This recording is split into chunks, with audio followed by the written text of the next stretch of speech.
बे समाव बर'फोरनि गेजेराव थानाय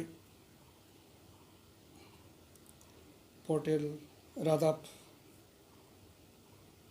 लिंहरनानै आं लानानै फैदों। रायजोफोरनि सिगाङाव आंहा माखासे बुंनांगौ बाथ्रा थाबाय।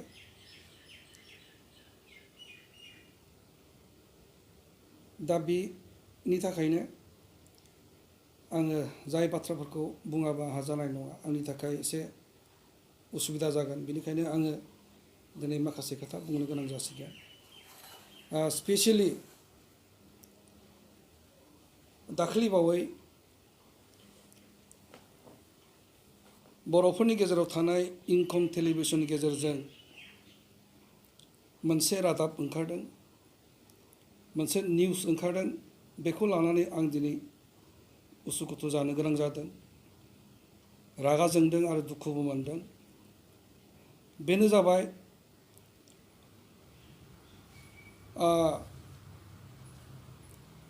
बे रादाबाव जों बयबो मिथियो जे सिगांनि एनडिएफबिनि जेनेरेल सेक्रेटारि आरो बिनि उनाव आफादगिरि जाफैनाय गबिन्द बसुमतारी बिथाङा बड'लेण्ड इंखं निउस टेलिभिजननि गेजेरजों आंनि सायाव मोनसे गाज्रि रोखोमै ब्लेम लाबोदों।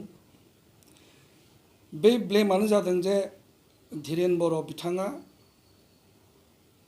बिपिएफ पार्टिजों हलि गलि थाबाय थायोमोन। बिथांमोनजों सोमोन्दो लाखिनानै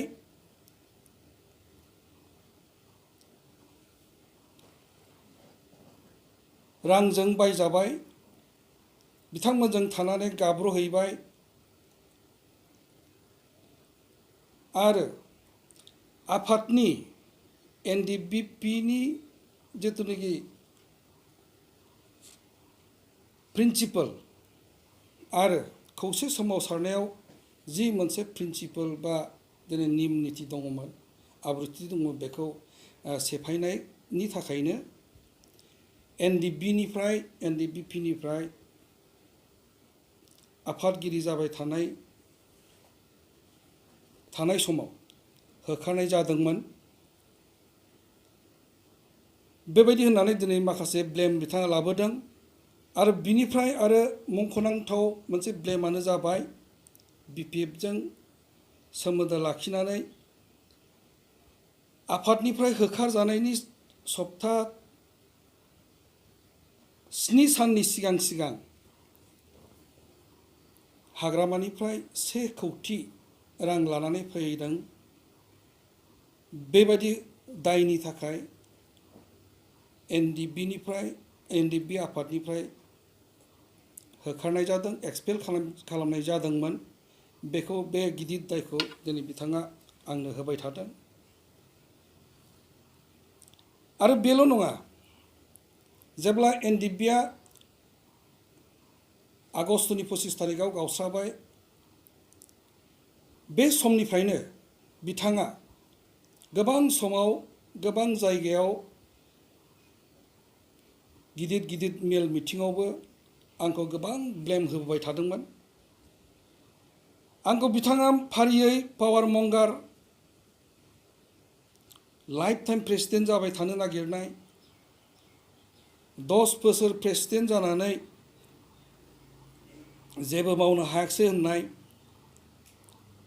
भारत सरकारजों दिनै एनडिएफबिआ सावरायबाय थानाय समाव मेम'रेन्डामफ्राव बिथाङा सहिखौनो होनो मोनाखै, सासपेनसन अफ अपारेशनाव सुआव सिगनेसार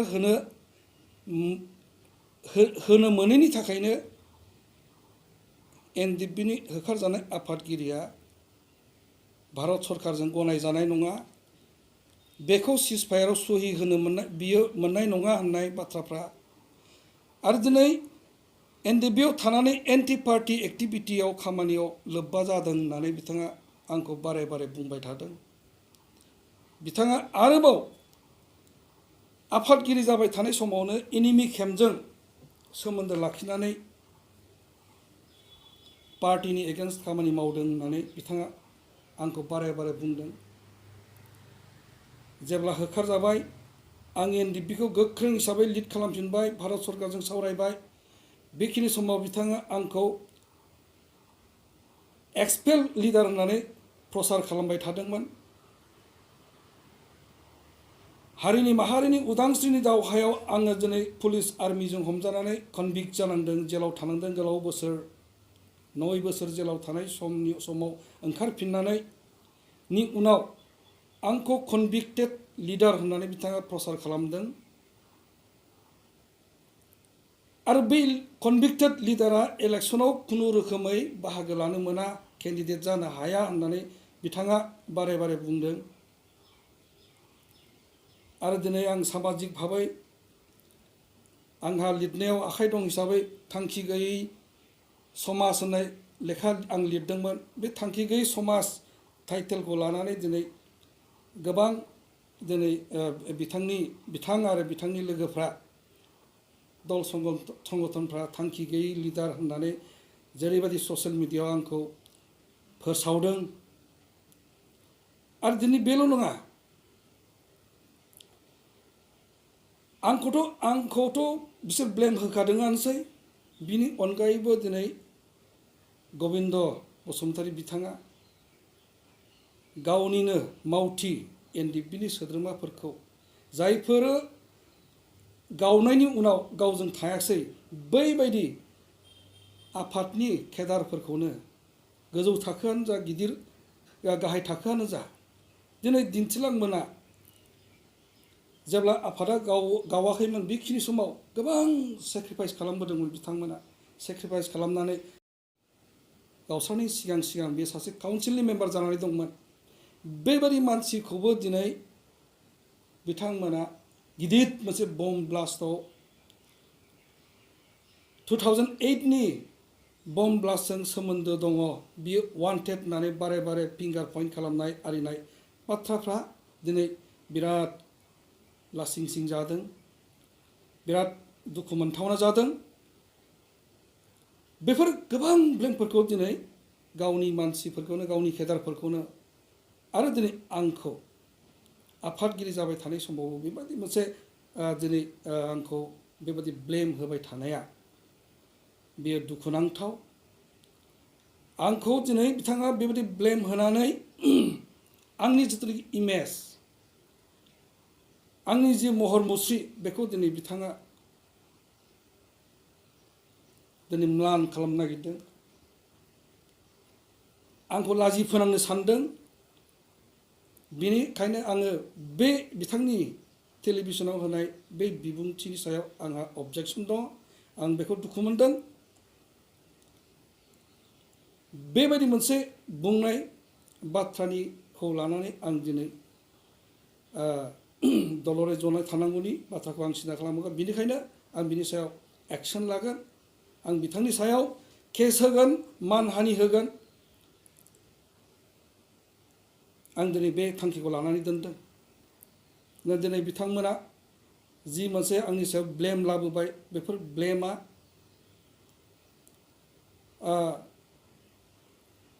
आं सानदोंमोन दिनैनि थारिखआव गोबां बायदिसिना मेल मिटिङाव बुंनायनि अनगायैबो दिनैसिमबो सुक्ति जाखांनायनि उनाव, बिटिआर सुक्ति जानायनि उनावबो गावनि टक श'आव गावखौ मोजां खालामनो, गाव साबसिन मानसि होननानै दिनै फोरमान खालामनो सोरनिबा सायाव नंखाय बाखाय जेबो दाय गैयै बेसलेस बाथ्राफोरखौ बुंनानै सासे मानसिखौ बियो बेबायदिनो मान दिनै हानि खालामनो हाया, बेबादि अधिकारखौ होनाय जानाय नङा। बेनिखायनो आं बुंबावदों, दिनै बे बाथ्राखौ लानानै आं बिथांनि सायाव केस होगोन, आं कर्ट कासारियाव थांगोन। आरो बिथाङा आंखौ जुदि 1 कौटि थाखा लानानै फैनानै बाहायफैनाय बे जाथायनि सायाव जुदि फोरमान होनो हायोब्ला, आरो बिथाङा दिनै होनांगोन। आं बेखौ बारे बारे बुंनांदों। जुदि फोरमान होनो हाया, बिनि दायनिगिरिया दिनै गबिन्द बिथाङानो जानांगोन। आं बेखौ दिनै गोख्रोङै बुंनो सानदों। जेब्ला आं आफादगिरि जानानै दंमोन, जिहेतु जों दिनै सोमावसारदों एनडिएफबिआ सिजफायार खालामनाया गोबाव सम जाबाय सिजफायारनि मिनिङानो बेनो जे भारत सरकारजों सावरायनानै सलिउसन मोनसे लाबोनांगौ बेफोरखौ बोरै जाफुंहोनो आंहा आफादगिरि हिसाबै प्रेसिडेन्ट हिसाबै आं बेखौ मावनायनि हाबाफारि बा थांखि बिथांखिखौ आं लानो हायो बेनि पलिसि स्ट्रेटेजिखौ आं सिन्था खालामनो हायो बेफोरबादि माखासे खामानि थाखाय इस्युखौ लानानैसो आं दिनै सोरबा सरकारजों दिनै बर'फोरनिनो सरकार बिटिसि हाग्रामानि दैदेननाय बे बिपिएफ सरकार बिटिसिजों सरकारजों सावरायनाय आरो बिसोरजों लोगो जानानै आरो बिथांमोनजों सोमोन्दो लाखिनानै खामानि मावनायाव सासे आफादनि दैदेनगिरिया बेवहाय कुनु दिना दाय जानो हाया आरो दिनै बेबायदि लोगो जानानै सोमोन्दो लाखिनानै खामानि सरकारजों रायलायनानैसो दिनै गासैबो जेंनाफ्रा जिहेतु समाधान जायो बिनिखायनो आङो बिपिएफ सरकार बिटिसि सरकारजों सोमोन्दो लाखिदोंमोन रायलायबोदोंमोन रायलायनानै बर'फोरनि जेंनाखौ बोस्रांनायनि हाबाफारि थांखि बिथांखिखौ आं दिनै लादोंमोन दिनै बिपिएफजों सोरबा मिनिस्टार चन्दन ब्रह्म बिथांजों लोगो जानानै मोनसे गिदिर लोगो जानानै बर' हारिनि खौसेथिखौ लाबोनो हायो नामा बर'फोरनि गेजेराव मोनसे गासैबो दल संगठनखौ लाफानानै ग्रान्ड इउनिफिकेसन मोननो हायो नामा बेखौ दिनै नाजाबाय थानाय जादोंमोन दिनै सोरबा हाग्रामा मानिजाथाव हाग्रामा आरो मिनिस्टार चन्दन ब्रह्मजों लोगो जानायनि उनाव जों बर'फ्रा मा मोनाखैमोन जोंनि नाजानायाव आंनि नाजानायाव 2010आव दिनै खौसे बर'फोरनि ग्रान्ड मोनसे इउनिफिकेसन बिएनसिखौ जों मोनदों हाग्रामा महिलारि बिथां चन्दन ब्रह्म मिनिस्टार बिथांजों लोगो जानानै एनडिएफबि प्रग्रेसिभआ भारत सरकारजों 2016 सननि अक्ट'बराव राजनाथ सिंहजों ट्राइपार्टाइट टक मोनसे मोनदोंमोन बिएनसिनि जानायाव एनडिएफबिआ बिएनसि दाफुंखांनायनि उनावनो प्राइम मिनिस्टार हम मिनिस्टारजों रायलायनायनि मोनसे परिबेस मोनदोंमोन दिनै एनडिएफबिआ बेखौ कन्टिनिउ खालामनो हायैया दिनै बियो सोरबा बिपिएफनि दायनिगिरि नङा सोरबा मानिजाथाव हाग्रामानि दायनिगिरि नङा सोरबा चन्दन ब्रह्म बिथांनि दायनिगिरि जानो हाया बियो दायनिगिरिया दिनै आफादनि बेबायदि गबिन्द बिथांमोन बायदि लिडार थानायनि थाखायसो दिनै जोंनि जि बर'फोरनि खौसेथि बियो गिलु बालु जादों आरो जों ज' जानो हायैनि खारनानो दिनै बिथां आरो बिथांजों थानाय माखासे दल संगठनफ्रासो दिनै बिनि दायनिगिरि होननानै आं सानदों जिहेतु इसु दङमोन बे इसुखौ जाफुंहोनो दिनै आङो आफादनिफ्राय होखारजानायनि उनाव आफादखौ फसंफिननानै बिटिसि गभर्नमेन्टजों सावरायबाय थादोंमोन आरो बे सावरायनाया दिनै रिजनेल सरकार स्टेट सरकार आरो सेन्ट्रेल गभर्नमेन्टसिम जेब्ला सावरायनाया दावगालाङो बिनि उनावसो बर'फोरनि जेंनाखौ लानानै सावरायनायनि जि थासारि बियो दिनै फैदों दरजाखौ बेखेवनानै होनाय जादों आरो बेबायदि सावरायनायनि गेजेरजोंसो दिनै बिटिआर बायदि मोनसे सुक्तिया जोंनि बर'फ्रा दिनै मोननो गोनां जादों बेनिखायनो जोङो बेबायदि मोनसे बर'फोरनि सरकार थानाय समाव बे खाबुखौ दल संगठना आरो खौसे सोमावसारग्रा संगठनफ्रा दिनै मोनसे पलिसि स्ट्रेटेजि बानायनो रोङैनि थाखायनो दिनै जोंनि जि सोमावसारनाय बे सोमावसारनाया गोलाव बोसोर जाफैबाय बर'फोरनि गेजेराव दल संगठनफोरनि जिथुनि खौसे सोमावसारनाय बे सोमावसारनाया दिनै 6-7 बोसोर जाफैबाय खुनु दिना मोनसे सलिउसननि बाथ्राखौनो जों नुनो मोनाखैमोन जेब्ला एनडिएफबिआ गावबाय आंनि दैदेननाय बे एनडिएफबिआ भारत सरकारजों सावरायबाय थानाय समाव आरो बे मोनसे जाथायासो दिनै बिटिआर बादि सुक्ति बेबादिखौ दिनै बर'फ्रा मोनदों दिनै जों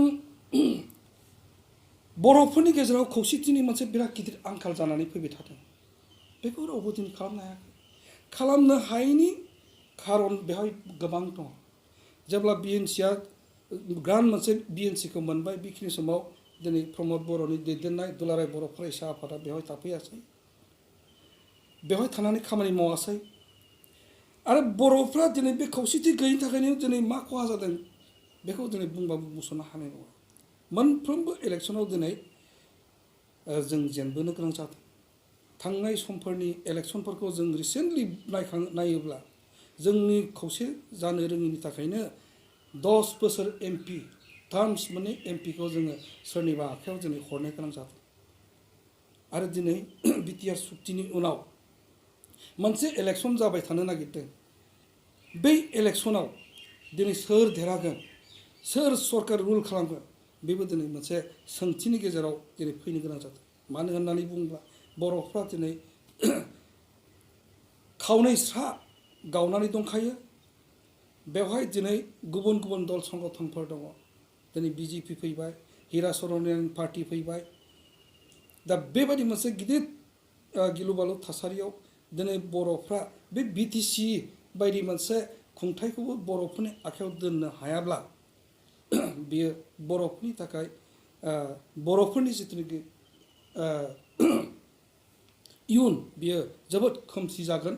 आं बेखौ दिनै नुहुरखादों। आरो दिनै दासिमबो जेबो रियेलाइजेसन गैया। आं बे बाथ्राखौ बर'फोरनि दैदेनगिरिफोरनि गोसोआव खुनु मोनसे रियेलाइजेसन फैयाखै। दा दिनै जोङो बर'फ्रा खौसे जानो हायोब्ला बिटिसिआ जोंनि आखायाव थायो। जों बर'फ्रा गोसोबायदि जौगानो हागौमोन। खिन्थु जोंनि माखासे बर'फोरनि पलिटिकेल पार्टिफ्रा सोरखौबा सोरनिबा सरकारखौ बोख्लायनो, सोरखौबा फेजेननो बिथांमोना मा खालामदों?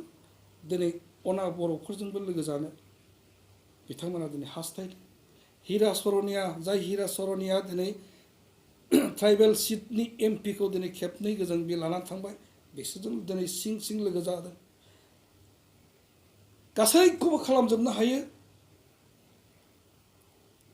बद्रुद्दिन बायदि एआइडिएफजोंबो दिनै दानि आथिखालनि सिगांनि दुलाराय बर' फरायसा आफादनि दैदेनगिरि प्रमद बर'नि दैदेननायाव दिनै एआइडिएफजोंबो लोगो जानो हायो, हिरा सर'नियाजोंबो लोगो जानो हायो।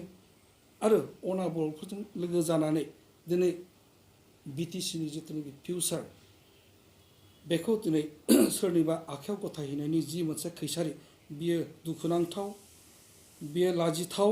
आरो दिनै बेबायदि दिनै मोगथां मोनसे दिनै सावगारिया जोंनि बर'फोरनि गेजेराव दिनै फैगासिनो दं। बेखौ जों दिनै नुहुरखादों। बेनिखायनो आङो मोनसे सिन्था खालामबाय थादोंमोन जे बर'फोरनि जि गिलु बालु खैफोद, बे खैफोदफोरनिफ्राय बासायनायनि थाखाय खौसेथिया बिराद गोनांथि जायो। आरो बेबायदि खौसेथिखौ लुबैनानैनो दिनै बिपिएफ बायदि मोनसे पार्टिजों ज'है जों दिनै खामानि मावनायनि मोनसे थासारिखौ सृष्टि खालामदोंमोन। आरो दा बेबायदि खालामनायखौनो दिनै सोरबा गबिन्द बसुमतारी बिथांमोना आरो दिनै सोरबा सानै साथाम बर'नि दैदेनगिरिफ्रा आंनि सायाव बारे बारे ब्लेम लाबोनाय, बेयो दुखुनांथाव। आरो दिनै बेबायदि बर'फोरनि गेजेराव दल संगठनफ्रा दिनै बेबायदि मोनसे स्ट्रेटेजि गैयिनि थाखायनो गावस्रा गावस्रि एना एनि जालायनायाव गावस्रा गावस्रि जालायनायनि थाखायनो जोंनि बर'फोरनि जिथु इयुन, बेयो खोमसि होननानै जोङो दिनै बुंनो हायो।